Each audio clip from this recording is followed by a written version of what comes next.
Okay, can you see the recording is running? Yeah, yes. I see Yeah, it's recording. okay. Yeah, great, perfect. Yeah.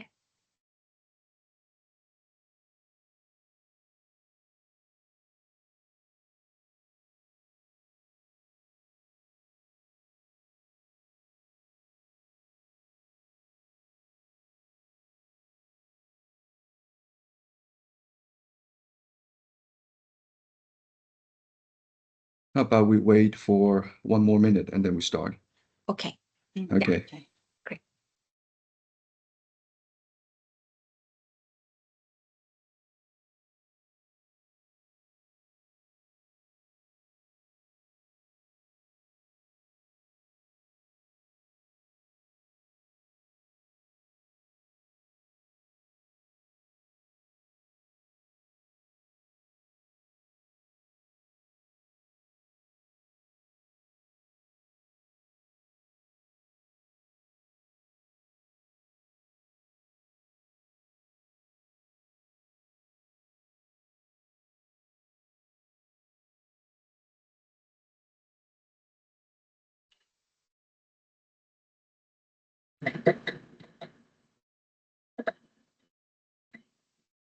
Hello. Hi, Jocelyn. Hi, nice to meet you, Jocelyn.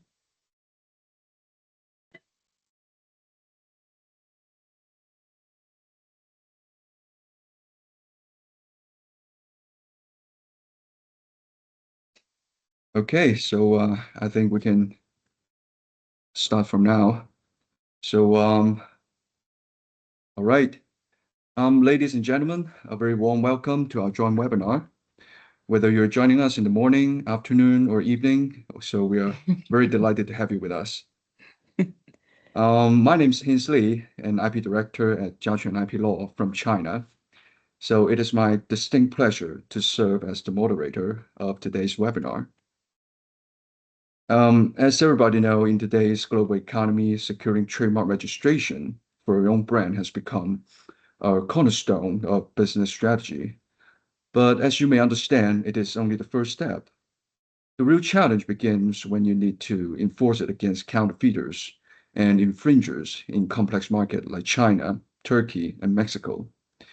So without a localized strategy, you may risk wasting significant time and money on ineffective actions while infringers continue to damage your brand and eat into your revenue. So it is very important to understanding how to enforce your IP rights effectively. And to that end, we have brought together exceptional colleagues and legal experts from across the globe to share insight on trademark enforcement systems, respectively in China, Turkey, and Mexico. So let me now introduce today's distinguished speakers. We have Lucy CHEN, IP Director of Jiaquan IP Law from China, and Ezgi, a partner at Morocco Al-Saban from Turkey. And also we have Irely Aquique, a partner at Irely Aquique, Ranger in Paris from Mexico. So welcome, ladies, and we very much look forward to your presentations. And I would also like to express my gratitude to my colleague, Ms. Dawn Yu from Jiaquan, who initiated the idea of this tri-national webinar and worked tirelessly to bring us together. And thanks to her vision, we now have this opportunity to exchange knowledge and strategies in the field of IP enforcement. And to begin, Lucy will be the first speaker to guide us through the enforcement pathways available in China. And if you have any questions during the presentation, please leave that into the chat box or wait until our Q&A session. We will adjust them all after our three speakers have finished their presentations. So Lucy, please take it from here. Yes, thank you so much, Hins. And I'm going to share my screen. Wait a second.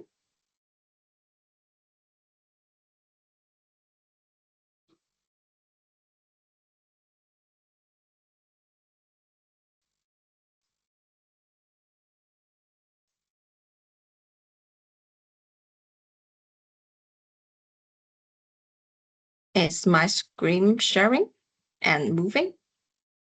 Yes, I can see your screen, but perhaps you could just put it on before you share the screen.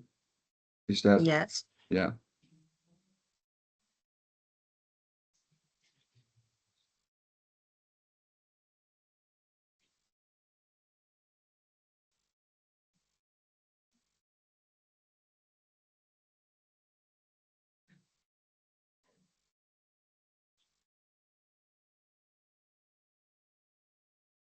Okay. Without further adjustment, I think it should be fine as well, if you don't mind to be in this way. So good evening, good afternoon, and good morning, everyone. Thank you so much for taking the time to be here. My name is Lucy, and IP Director from Jiaquan IP Law in China. So today, through some cases, trademark cases we've handled, I'm here to share with you the different route of enforcement and how proactive and effective the brand protection in China could be. So first of all, please allow me to briefly introduce the firm. I'm clicking the next slide. Is it seen? Yeah, okay. So our firm is one of the top 10 IP firms in China with the overspan of 37 years and have now 11 offices with the key economic hubs like Guangzhou and Shenzhen. And I myself joined the firm in 2017. So now specialized in seeking IP protection and playing the enforcement game in China for foreign clients. And behind every enforcement action or protection, litigation, there is a strategic questions we should always ask. How you can protect or how could you enforce it effectively? So this is about integration, combining administrative, civil, criminal, and platform enforcement channel efficiently and aligning them with your business goal. So in this section, I will go through each of these possible actions for you. In China, there are 5 major enforcement pathways, each with different strength. So together, they create a multi-layer enforcement ecosystem, fast, strong, and increasingly data-driven. So let's start with the administrative route. We call it quick. Handled mainly by the AMR, it is ideal for immediate action, on-site inspections, seizure of infringement goods, in order to stop infringements. It is fast, cost-efficient, and especially useful for repeat or large-scale infringements. You could think of it as your first response mechanism to stop the damages before it spreads.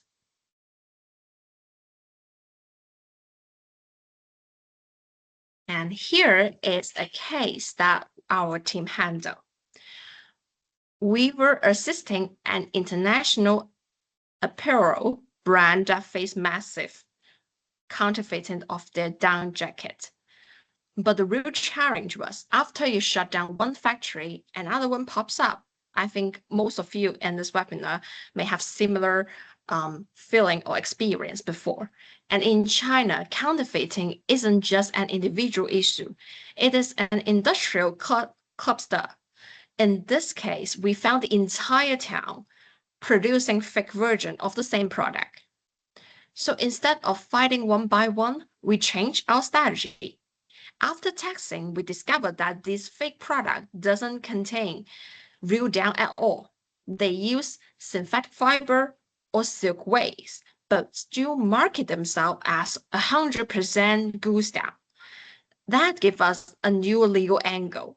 Instead of just claiming trademark infringement, we work with local AMR authorities in 4 cities to pursue them under the product quality law, anti-unfair competition law, and customs protection law on the grounds of false advertising, adulteration, and commercial frauds. This approach turned the case from a private dispute into a public enforcement action. The AMR, together with the local police, launched simultaneous inspections, confiscated fake goods, froze the account, and shut down the production basis. So I think it's a textbook example of how administrative actions and enforcement can achieve the scale. So when you combine your IP rights with product quality and consumer protection frameworks, it works. So as you can see, On this slide, the case was even featured on CCTVs, the China's Central Television's their economic investigation program, which helped raise the nationwide awareness and deter future counterfeits. So I would love to go a little bit further about administrative rules, specifically the administrative penalties. In China, it covers a very wide range, from a simple warning to full business suspension. The most common includes fines, confiscation of illegal profits, or tool use in infringement. And for repeated or serious cases, the authority can go further, suspending business operation or even revoking license and permits. So it's not only paying money about fine, it could directly affect a company's abilities to operate. Under the China's administrative penalty law, regulators such as Administration for Market Regulation, which is AMR, we talk about, may impose different types of administrative penalty depending on how severe the violation is. So next one, very familiar combinations. It's about the roots. We call it preventively. Once you record your IP rights with the Chinese customs, they can help to stop infringement goods before export or import, efficiently cutting off the counterfeit supply chain at the border. It's a very powerful tool for global brand management, OEM, or cross-border risk. These seizures, so this picture here are the seizures of fake Labubu at the Chinese customs. Actually, just very small amount of them. There's many in different Chinese customs border. So the custom border recordation is one of the most practical and impactful IP enforcement tool in China. With the general administration, they enter a national database used by the border officers at over 300 ports. I think this creates an early warning system. Once your brand is in the system, customs can proactively identify and detain suspicion infringement goods before they are exported or imported. So from the data of Customs Report 2024, we see here trademark filings dominates over 80% of all customs seizures related to the counterfeit brands, from apparel and footwear to electronics. However, we are also seeing more copyright-based seizures, particularly in animations, fashion prints, and in digital design these days. For IP owner, this process is fast, cost-efficient, and highly visible. It's not just blocking one shipment.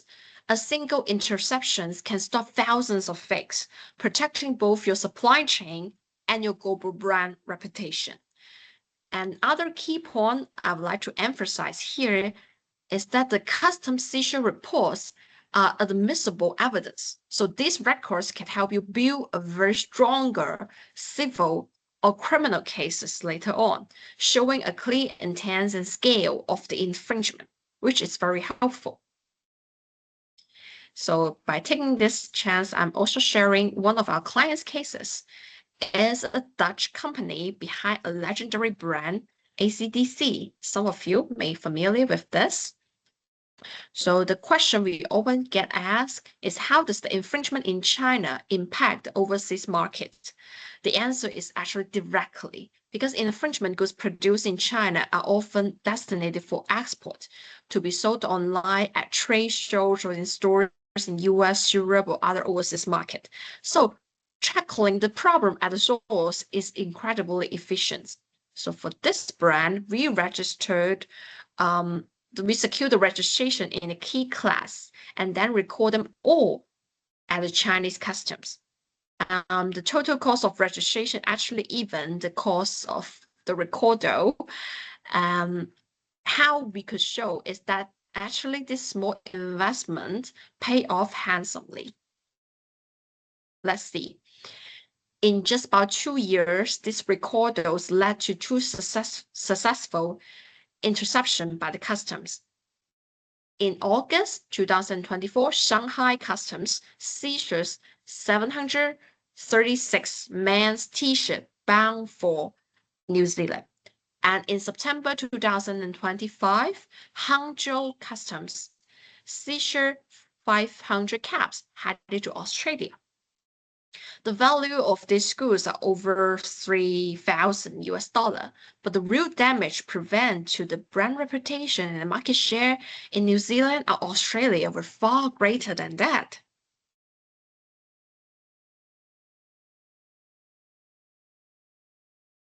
So the next, it comes to the civil rules. We call it compensatory.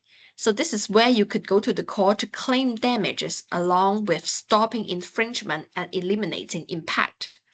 The China's IP court in Shanghai, Beijing, Guangzhou, and Hainan has become highly professional. These courts now apply also punitive damage because of the Chinese change patent law. The punitive damage are applicable in serious cases. If you could prove intent and scale, the compensation can reach to 5 times the base amount. So this rule is not just about protection, it's about deterrence. Then we have the criminal route, or we could say a harsh enforcement. When infringement crosses the criminal threshold, for example, counterfeiting or AI-based copyright piracy, you could report to the Public Security Bureau, and the cases can lead to arrested and imprisonment. And this is the strongest deterrent, especially against repeated or organized offenders. So if you're interested, please leave a comment down below in our chat box, and we can later share with you the cases we handle for PNG via both civil and criminal rules for the repeated infringement and how we achieve a big success. So the Chinese latest judicial interpretation released jointly by the Supreme People's Court and Supreme People's Prosecutorate has significantly clarified how IP crimes are prosecuted across trademark, patent, copyright, and trade secret areas. It's a strong signal that the criminal enforcement is now a mainstream tool, not a last resort. So these categories are gray zones before, but now they are trigger criminal prosecution. The new judicial interpretation means criminal liability can reach to every corner of IP infringement, from fake trademarks to stolen algorithm. The fourth one is the platform enforcement. We call it precise. The China's e-commerce platform have mature IP complaint system. When you submit clear evidence, takedowns can be done within hours. But increasingly, platforms are more expected to take proactive measures as well, verifying every sellers, not every, but it's possible sellers, and preventing repeated listing. So coordinating with the platform is now part of every serious brand enforcement plan. So here is a small summary. Together, these pathway, administrative, civil, criminal platforms, and customs, form a comprehensive protection network. The key is not rely on just one, but combine them strategically, using the administrative enforcement for speed, civil litigation for compensation, criminal law for deterrence, platform takedowns for precision, and custom recorder for prevention. And so my last question or the topic for you is how we could play the enforcement game. Here we could walk you through quickly our about our operational enforcement playbook: link, monitor, quantify, and punish. Here are the key steps we do for the enforcement game. First, we identifying the true player. Second, we work to expose those fake closures.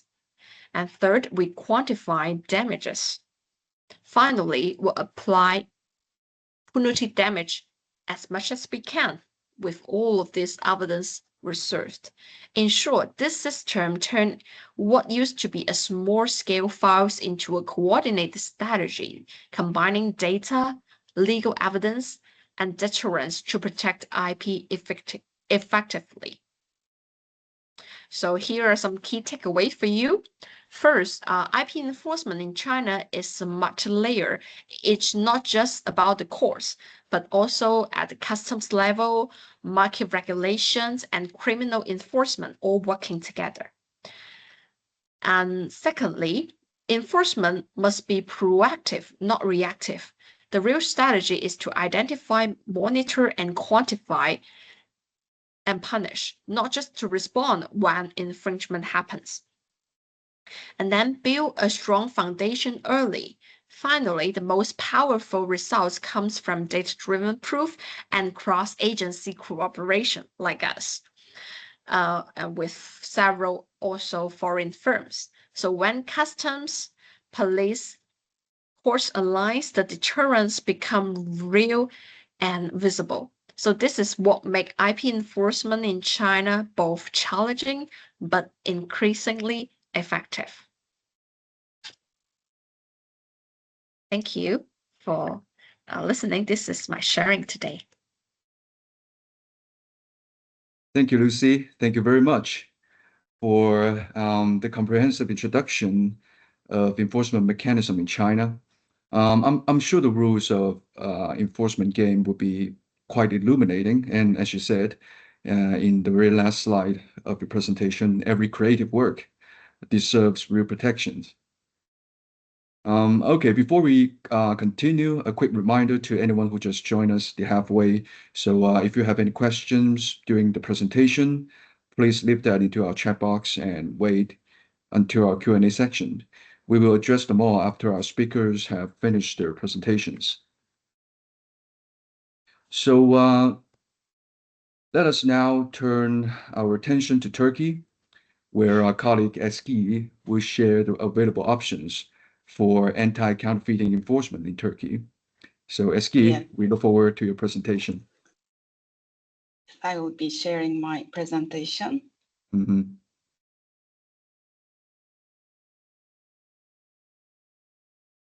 Can you see it?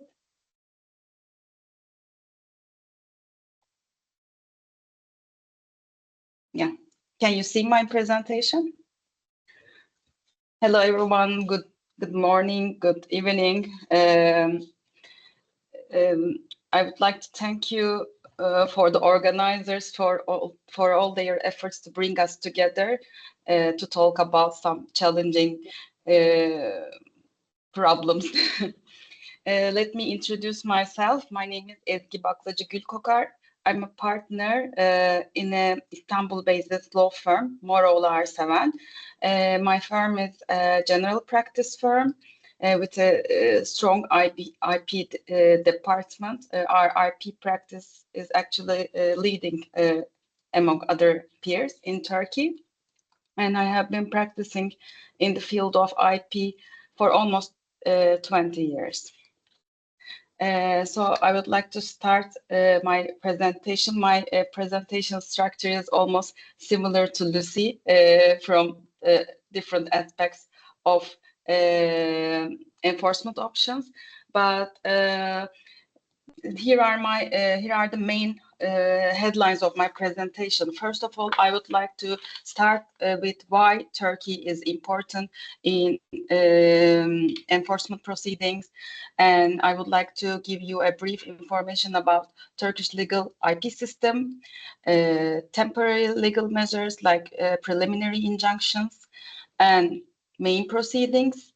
Then I will touch a little bit to customs seizures, e-commerce platform, and how to build a strategy for enforcement options in Turkey.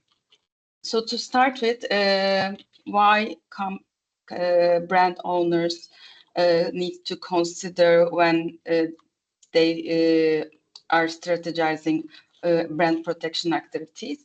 First of all, Turkey is one of the largest, according to the EU IPO and Organization for Economic Cooperation and Development's report, Turkey is the fourth biggest economy for counterfeit and pirated goods. And this is not a good record actually for Turkey, but for many years, Turkey is recognized as one of the largest counterfeit markets.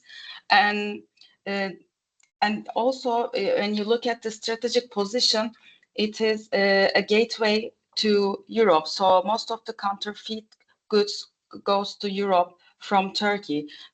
This is the reason why the international companies also consider Turkey when they build their anti-counterfeiting strategy. Besides that, Turkey is also a textile country, and it is ranked among the top 10 exporting countries of ready-to-wear and textile industry. And many local companies are also manufacturers. So we also manufacture counterfeit goods. We don't only import, but also manufacture. And counterfeit goods are can be reached in Turkey. If you have ever visited Turkey, you'll see in the historical peninsulas, in holiday resorts, you can find even niche brands can be found very easily. And there are scales of counterfeit products. They are like cheap ones, or you can find the very expensive ones. So you can reach to all types of counterfeit goods. Before starting to talk about the options, I would like to give a brief information on the legal system in Turkey. In Turkish IP system, we have specialized courts in only big cities like Istanbul, Ankara, Izmir, Antalya, and of course specialized IP courts handle the cases very easily. Whereas if the case is in a city where there is no IP court, then the case is handled by the general civil court, and of course the decisions are based on the expert panel's report. And first of all, trademark infringement is both a tort and a crime in Turkish system. So if in case of a trademark infringement, the brand owner can choose to start a civil action or start the criminal route, or both. Of course, it depends on the strategy to decide how to proceed, and depending on the budget, the speed, or the details you have in your hand. So in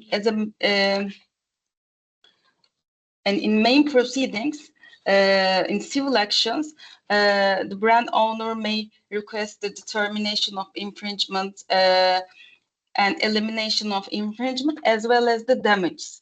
This is very important because in criminal action, there's no option to request damages. And it is in main within the scope of the main proceeding, a PI can be requested, preliminary injunction can be requested, and in that case, from the beginning, the infringing actions can be suspended.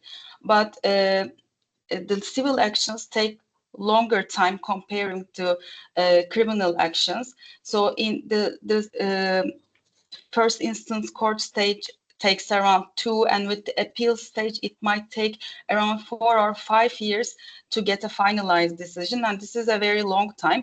And this is the reason why criminal actions are mostly preferred in similar cases. And within the scope of the temporary legal measures, as I mentioned, a preliminary injunction can be requested, but in that case, the brand owners needs to deposit a guarantee fee to the court, and the brand owners who have many infringement case, and this is kind of a disadvantage for them to choose. And this is the phase of the and let me talk about the criminal action. As I mentioned, criminal actions are mostly preferred because it is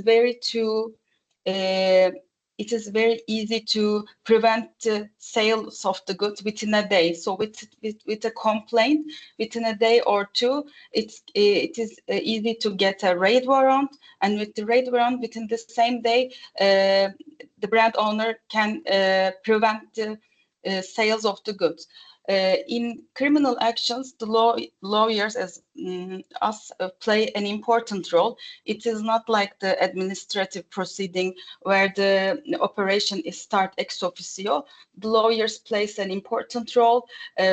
We attend the raids and help and guide the police or to collect the goods. So this is a scene from the raid that we have attended couple of years ago. It was kind of outside of the city, and together with the this is the counterfeit cosmetics and fragrance. Hello.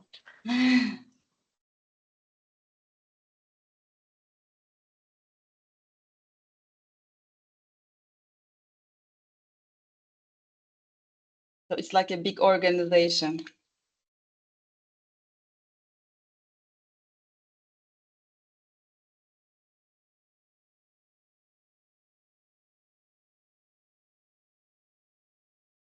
So during the raid, the counterfeit goods are seized and they are transported to the warehouses. From the first day to the end, it takes almost 1.5 years to get the finalized decision, and therefore it is mostly effective. But unlike in China, this is not the harshest option, because although law mentions about imprisonment, in practice the length of any prison penalty is generally converted into a fine, like a criminal fine. And even it is converted, the amount is not deterrent for the counterfeiter, so they may keep continuing infringing activities, maybe under another name, company name, etc. And within the scope of criminal action, it is not possible to collect damages, but in any case, since most of the counterfeiters do not have a legitimate business, it is not, even the civil action provides the right to request damages. In most cases, the damage is not collectible because the counterfeiter doesn't have any legitimate address or business. This is the reason why criminal actions are mostly preferred. Yeah. And the goods are confiscated, as you can see. So now I would like to talk about the custom measures. Actually, in my opinion, if a company, a brand owner is not doing anything in Turkey or not investing in anti-counterfeiting activities, custom watch applications are very important. Turkish customs have one central recordation system, and with this one application, all the customs of Turkey monitors the brands and suspends the shipment of the such suspicious goods. Then, in case of a suspicious shipment, the customs inform the brand representative of the trademark immediately, and the representatives can check the goods, and in case they are infringing, they can start the criminal proceedings, and it works very effectively. And in the customs, the parties can settle, or they can proceed with the simplified destruction mechanism. Alternatively, a criminal action can be started. And beside the custom recordal, the Ministry of Trade organized custom trainings in each custom territory, and within the scope of this training, the brand owners can attend, participate, and introduce their product or trademark, the features, how they can differentiate the counterfeit one. And this is very important in terms of raising awareness among the custom officers, because sometimes they are very familiar with very well-known trademark, but sometimes they don't know about some other trademarks. So it is important to raise their awareness. I would like to briefly explain about e-commerce platforms. In e-commerce platforms, especially after COVID, you can find everything. And so within the time of a very short time frame, the e-commerce platforms developed takedown notice programs, and they work very well. These are the major e-commerce platforms in Turkey, so they can be included in the online watching system. They are generally cooperative, and in case of a takedown notice is sent, the infringing listing can be removed very easily. But we have problems in terms of sharing the information of the seller. So to finalize how to build the anti-counterfeiting strategy, first of all, it is very important to have a Turkish trademark to consider all of these options in Turkey. But what is very important is then to monitor the market regularly, first online, then of course physical, and sending cease and desist letter, regularly conducting raids, and reaching the wholesalers and manufacturers are very important, because then it gives the message to the market that the brand owner is monitoring the market and they need to avoid infringing activities. And as I mentioned, it is very important to have a Turkish trademark for that.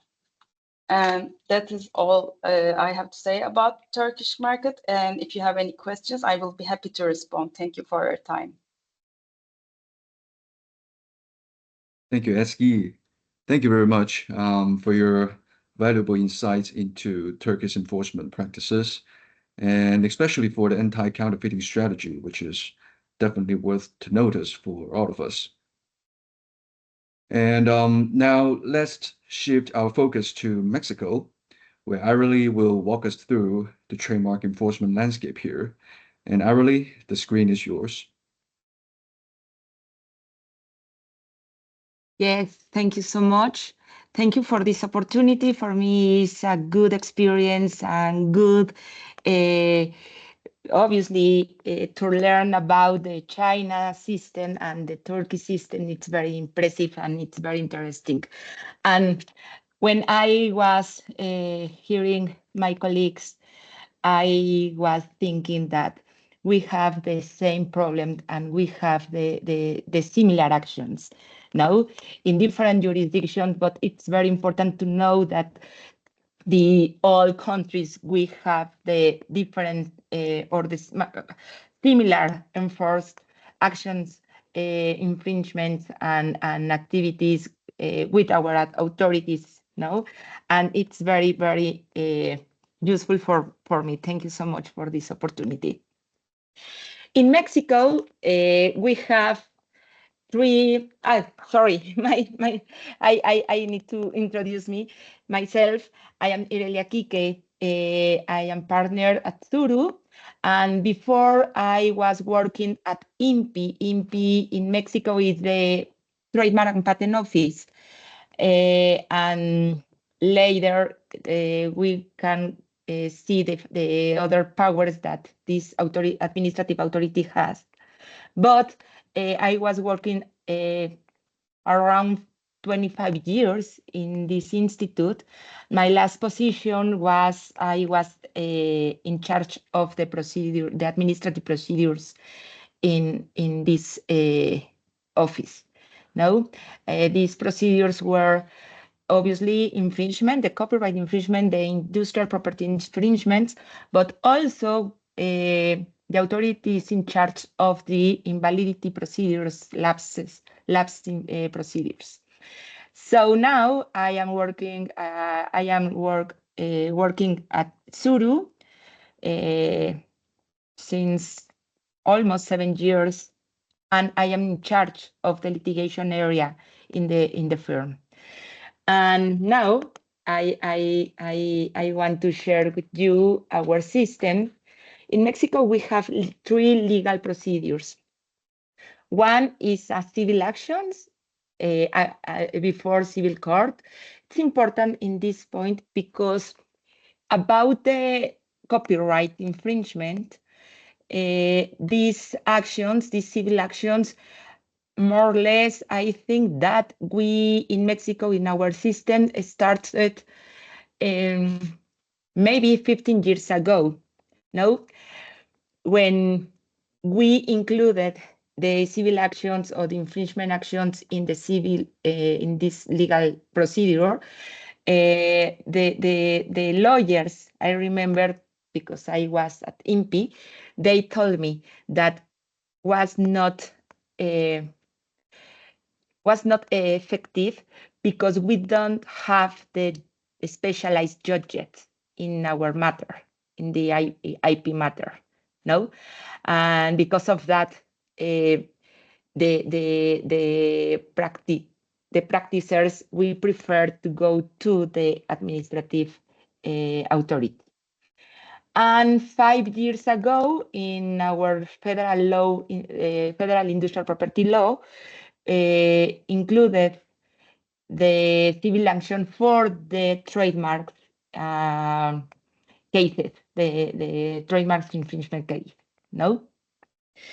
Also, we have the criminal actions. We have in our attorney's office the specialized unit in charge of this kind of the crimes, no?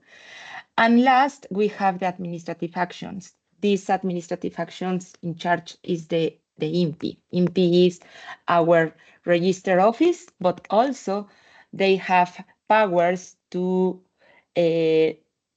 know about the infringement cases. The right holder can opportunity to ask the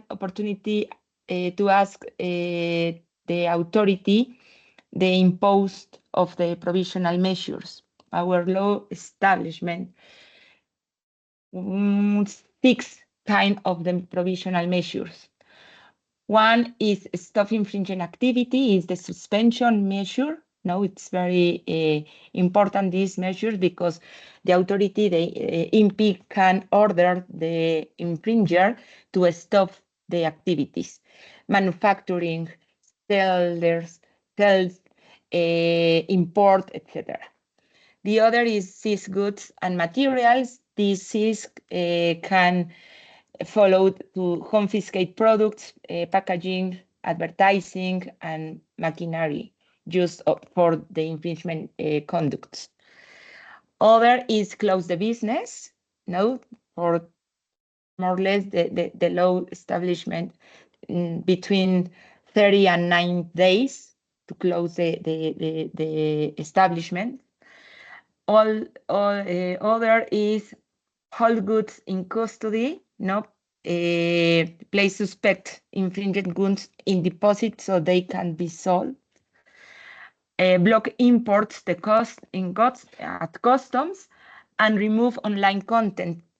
The 2 last measures, it's very important that the measures were included 5 years ago in our law. Before, we can ask measures, but we used the stop infringing activity. This measure was our general measure in our law. Now we have two specific measures in relation to the border measures specifically, and remove online content. What need to file before the authority to ask the measures? First, we need to prove of ownership. Now we need to prove with our trademark certificate or patent certificate or certificate of the copyrights that we are in the case the right holder, they are the right holder of the ownership. We need to file the evidence of the infringement, is the prima facie evidence, because it's necessary, must show unauthorized works, brands, inventions, utility models, industrial designs, etc. No, it's important that, for example, we can, when we are preparing the strategy for our client, for example, we prepare this evidence. We can, for example, to carry the purchase by notary public, no, and we can obtain the indeed. This evidence, it's important because we can demonstrate in the procedure the process, no? We can obtain the bill, for example, no? And we can obtain the information about the infringer, because sometimes we don't have clearly the information. And it's very important. The other, our law allow to file different evidence in the procedure, no? And generally, we prepare this evidence when we are preparing the strategy and the case. It's necessary to file the bond, no? In administrative case, when you ask at INPI, sorry, the impose that these measures, we need to file the bond. This bond, under criteria by the authority, depend of the measure that you ask. No, for example, if you ask the stop activities, the authority analyze the case, and they require us the amount of the bond, no? And it's possible that the counterpart can ask the lift of the measures. But now our law said that the infringer, if he or she wants to lift the measures, they need not only to file the contraband, they need to prove the appearance good, no? Maybe that they have maybe another right, no? Maybe copyright or other right. But now it's not very easy to lift the measures. Before, yes, before we don't have this in our law, but now it's possible that the authorities said, or the authority decides not lift the measure. That it's very important for us, because before was very easy. Border measures. I think that this activity or this action or this measure is very important. In Mexico, our customs don't have faculties or powers to carry the actions. Customs needs the order of the administrative authority or the criminal authority.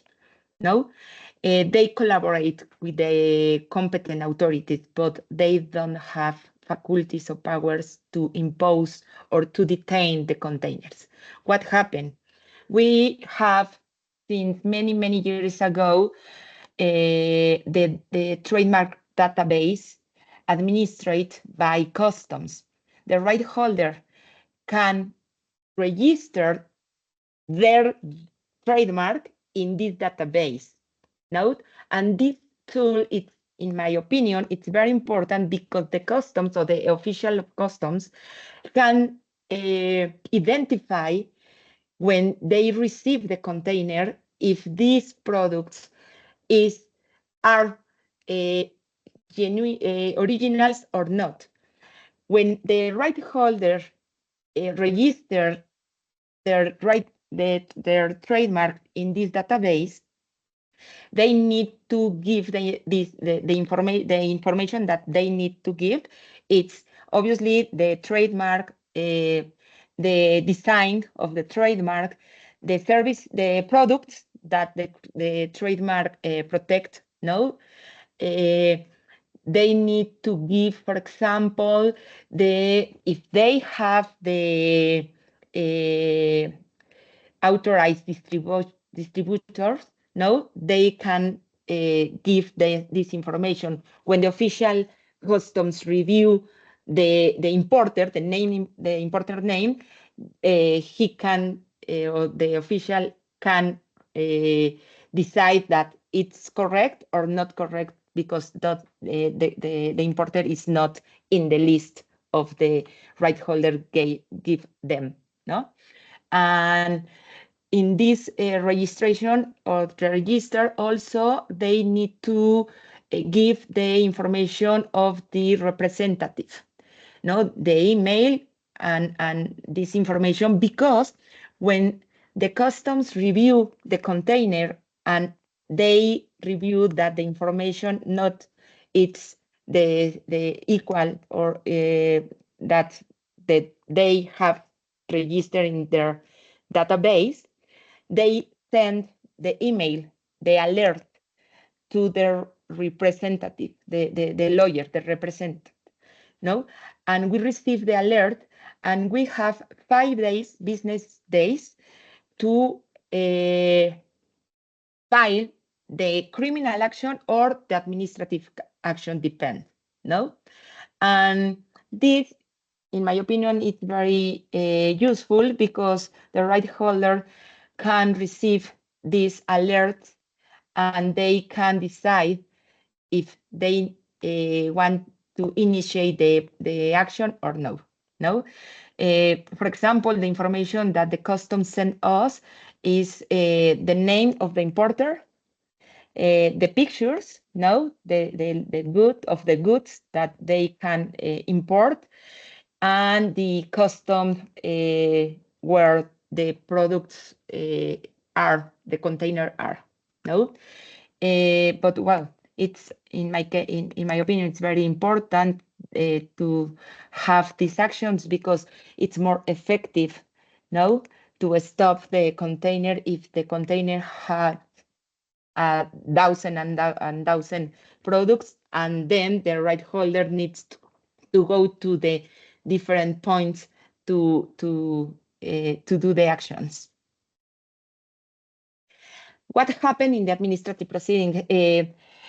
I was learning our colleague from Turkey. We have also, every time we have the trainings to the official of customs, no? The right holders, they participate. 2 weeks ago, we have in different customs, no? And it's very important because the official can learn the different features, no, between the original products versus fake products. When customs receive the container, or once a container arrives, the customs has a term. This term is 5 days, more or less, and they decide if it's important to issue the alert or not. When they issue the alert, we need to file the application of the imposition of border measures. That this consists in the suspension of goods of foreign origin by the IP right holder. It's important to know that we have two procedures, legal, administrative and criminal, but depend the case. Why? Because, for example, about the criminal actions, only is when the product, the fake product, reproduced identical the trademark. No, when the product reproduced the similar trademark, it's not competence for the criminal authority. This is competence for the authority, the administrative authority. So this is when we decide if could be administrative or criminal action. In this case, for example, with administrative proceeding, we file the measures before INPI. No, INPI analyze and they send the official action, the measure, no, to customs immediately, more or less 24 hours or 48 hours later. Customs receive the order, and then we go to the custom with the inspector from INPI, and the inspector make the inspection visit with the custom authority, no, together. And then when the INPI impose the measure, we need to file the infringement claim. We have 20 days, business days, after that INPI impose the measures. The criminal proceeding it's easier because in these cases, we don't need to file the bond. It's less, the costs are less for the right holder, obviously, no? And the problem with the criminal proceeding, that is we don't have the final decision. We don't receive the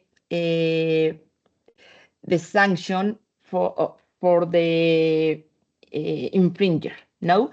But the main, in my opinion, the goal or the main for the right holder comply, because obviously in more or less, I think that 90% of these cases, the importer don't raise the hand, never, no?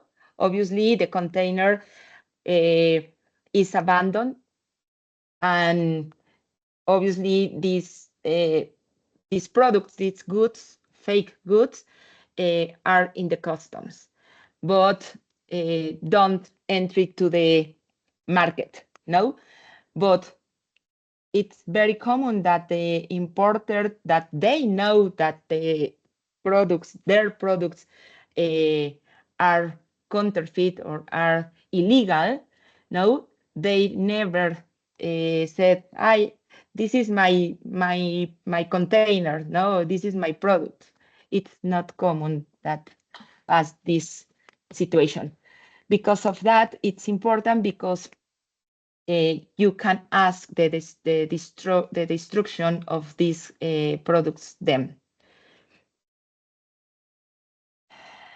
We have these examples in the customs. For example, in this case, we can seize a lot of toothbrush. No, this action was with INPI because it's similar. it's not the reproduced. For example, if you can see, this example is like this case was for trade dress, no? Colgate used these colors, they combine these colors, the typo, and we detained a lot of the toothbrush because of that. In this case, for example, we can seize also a lot of caps. And also in this container, we have caps and the stickers, no, from New Era. And we can detain these products in customs also. The other measure important that we are exploring in Mexico now is the orders for suspension, blocking, removal of content or cessation of acts through any virtual, digital, or electronic means. This is very important because 5 years ago we had an amendments, I'm sorry, of our law, the copyright law and industrial law. And our law includes these actions, that it's very important, not only for the e-commerce, also for the copyright, the content of copyright, no? The platform that they can pay the content like music, movies, etc., by these platforms. We have the notice and takedown mechanism also, but this is very important because today we have this order, and INPI imposed during these 5 years these kind of the measures. No, it's important because when I hear Lucy, for example, my question will be if the ISPs in China or Turkey, they cooperate, no? Because in Mexico, we have a problem with ISPs in these cases. Sometimes they file the amparo, no, the appeal, because they don't agree. They are not agree with this kind of the block, no. But the website blocking, but it's other item, no, that we can discuss in other moment. But it's important to know that in Mexico we are very interesting in file this kind of the procedures. The other example I want to share that 3 weeks ago, we went to Guadalajara. In Guadalajara, we have a important market, the red flag market. Its name is San Juan de Dios. It's very dangerous, and in this market, you can find everything, no? So we prepared this operative with INPI. INPI now it's very, very active with these actions. They ask support to the state police, and they gave us the security. No, the police closed the street. No, and we can do the operative in 6 establishments. This is the inspector of INPI in this picture. No, we seized around 30,000 caps in these establishments. Obviously, you can find other trademarks. No, in this case, we went by New Era, and you can find Nike, Puma, Reebok, any trademark. No, we can see the merchandise, the products, and we can bring the products with us. We have the products in the I am sorry, how do you say, the storage, no? That we can, was good action for us, for our client, obviously, no? For INPI also, no? Because now the general director from INPI, it's very active in, they have now they have the Operación Limpieza, and they are very active in different places. And last, the king of the jungle. Careful, it's not always how the paint it. No, I always think that everything could be pirated. No, and it's very important to cross the information between in our case, for example, with our colleagues in other jurisdictions. The authority is very important to have the information, to cruise the information, no, and to work together, because it's very important. Thank you so much.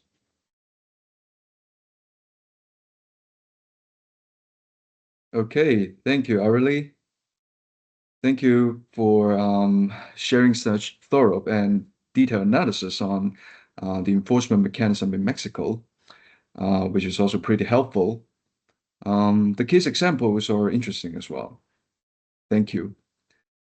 And so now that our three experts have completed their fascinating presentations, so now speakers will take live questions from the audience, since I haven't noticed that anyone would have questions and leave them in the chat box. So yeah, we're now available to take live questions from the audience. So if anyone have any questions, please feel free to ask.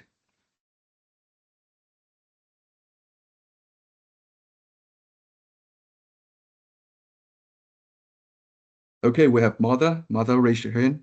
So you may unmute your mic and just ask. Okay, hi, can you hear me? Yes, we can hear you. Yeah. Okay, hi everyone. My name is Martha Ramirez. I'm an IP risk manager for Walmart Canada.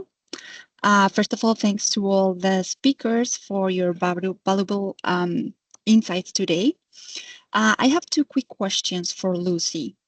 So the first one is, given the high volume of China origin goods entering into Canada, how would you assess the current effectiveness of China Customs IP enforcement at the point of export? Like, what do you think is which mechanisms are working well, and where are the key gaps that marketplaces should be aware of?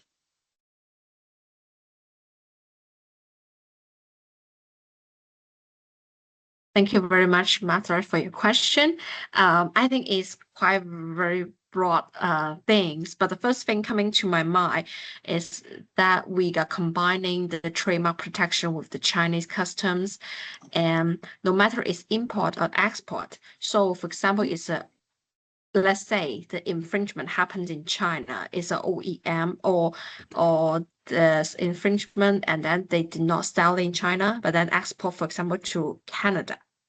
So if, for example, the Canadian trademark real owner register their trademarks with the customs could also detain or identifying this, even if it's just exporting, because it's to be determined whether pure manufacturing but not selling in China constitutes infringement or not.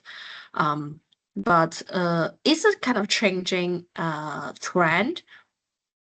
But I think to the positive side, that is the officers could notify this export, not purely import. So so I could imagine there's a lot of brands selling also in China, or in Walmart, in Canada Walmart, or other other places and country. So it's always important. The first of all is, of course, register your trademark. That is the basic of everything. And then, like I mentioned, it's always good to cooperate with the customs. Like they all show that it's possible to have the seminars or training with the local customs.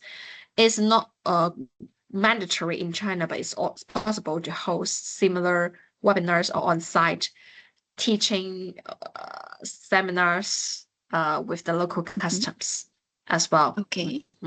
Okay, thank you, Lucy.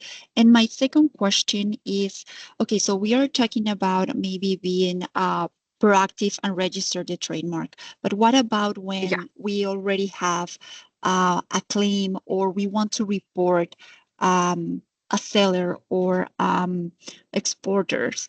So do you think or do you know if it is possible for a forging company or any right holder to report suspicious China-based exporters to China customs? So these can this information can be used to build like any risk profile of this exporter for future enforcements. Is it possible? It's possible. Yeah, it's possible to report any suspicious cargo with the customs border, but we might need some specific information like when you expect the cargo might be which port.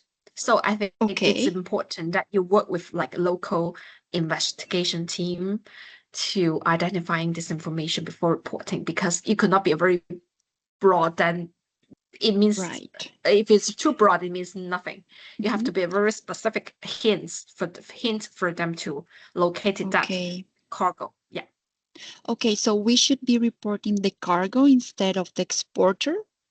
Because right now the information that at least I have is who is selling that counterfeit. So I would like to report the seller or the exporter. We have to report not the pure seller. So but it's good that you already know the seller. Then we could go further to investigate to find more information. Okay. Thank you, Lucy. You're welcome. Yeah, thank you, Martha. Thank you, Lucy. And anyone else would have further questions?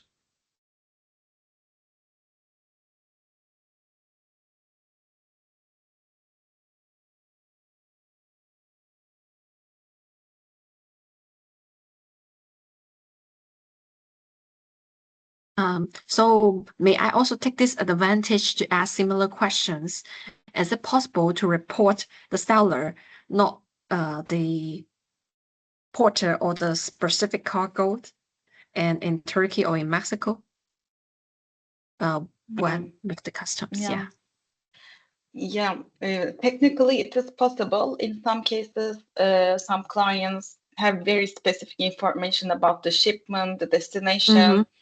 And in that case, if it is very significant, that's a possible option. That's not something we do every day, but yes, sometimes. In the case of Mexico, yes, it's possible also to report the seller. And in the case, for example, to the customs, it's important to know that when the authority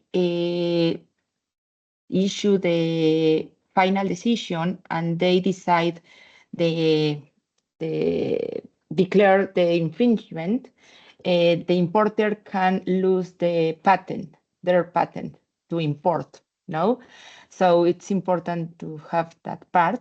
And yes, you can report the seller and also in Mexico. In fact, many times it's more common when you file the infringement against to the seller. No.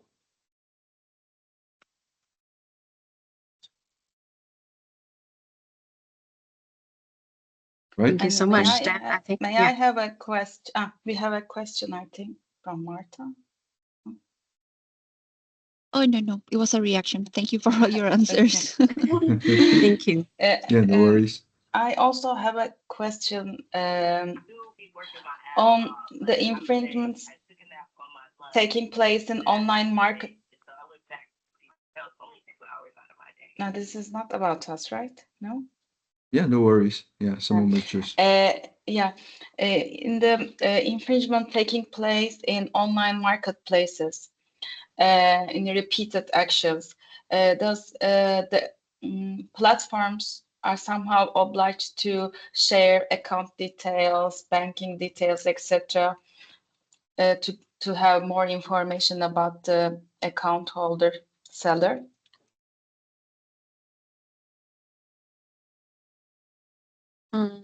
I know in China, actually, if the account holder, there is a certificate of register, or we call it business certificate, behind the store. It's published information. And if in this repeated, we may need to go to the court or the other resort like the police, work with other force to ask them to provide this information. If it is just pure platform complaints, may not able to get that further information unless we take further steps to litigation something. Thank you. But we could at least get the business certificate copy because it's published information on those stores. Thank you. How about in Mexico? In Mexico, it's very difficult to obtain this information from the platforms, the ISPs, no, because many times they said that this is confidential information, or they don't have this information. It's difficult for us to obtain the information of the seller. This is a big issue in Mexico.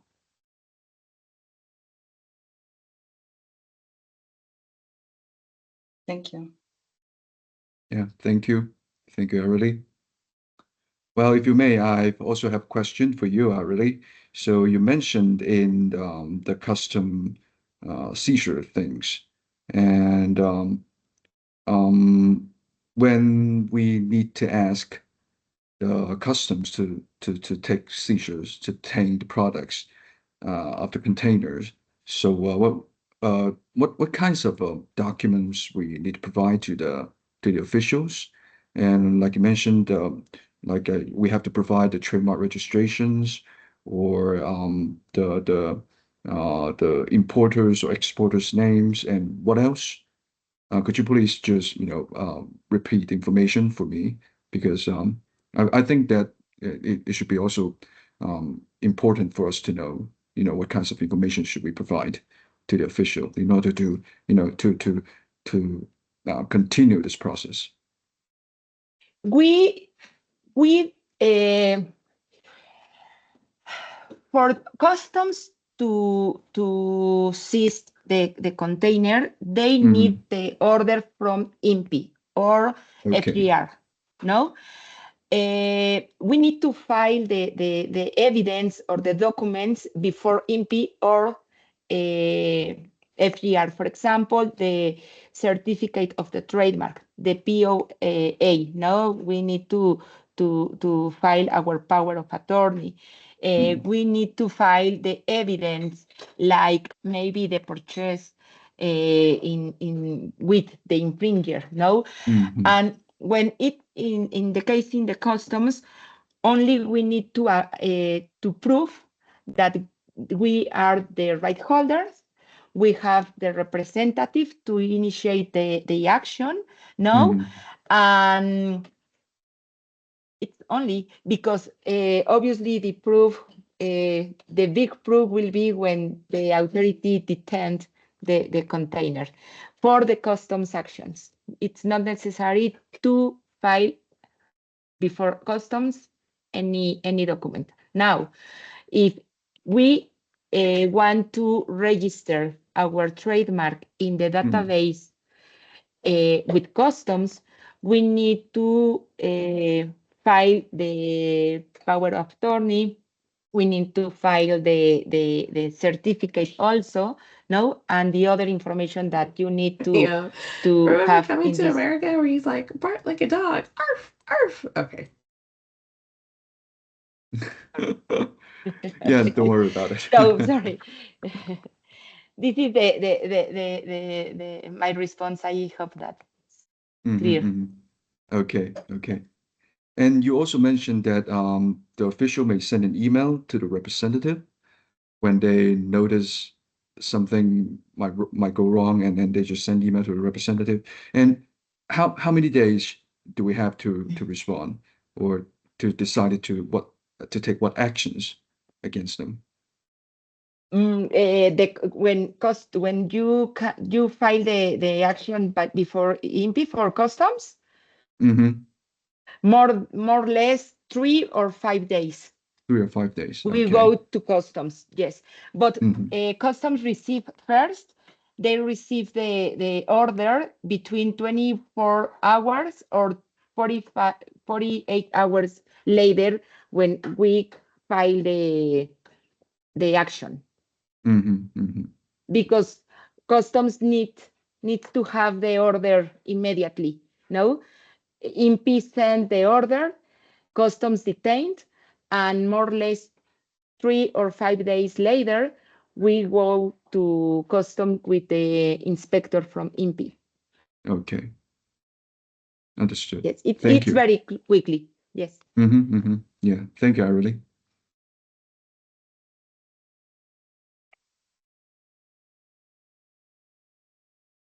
So if anyone else would have any other questions for our speakers, please feel free to ask.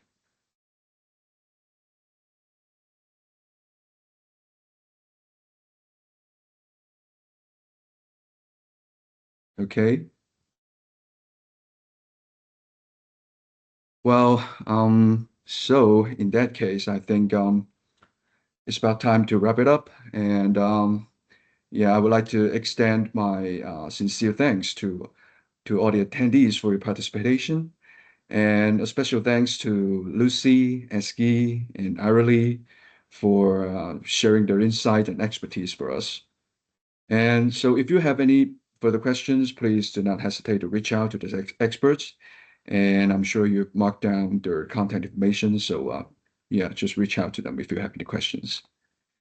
So finally, with the holiday season upon us, I wish you all a joyful and peaceful break. So let's stay connected, and we look forward to future collaborations. Thank you all so much. Thank you so very much. much. Thank Bye-bye. you. Thank you very much. Have a Thank great you, day. Martha. Thank you. Thank you Bye. all. Thank you. Bye bye.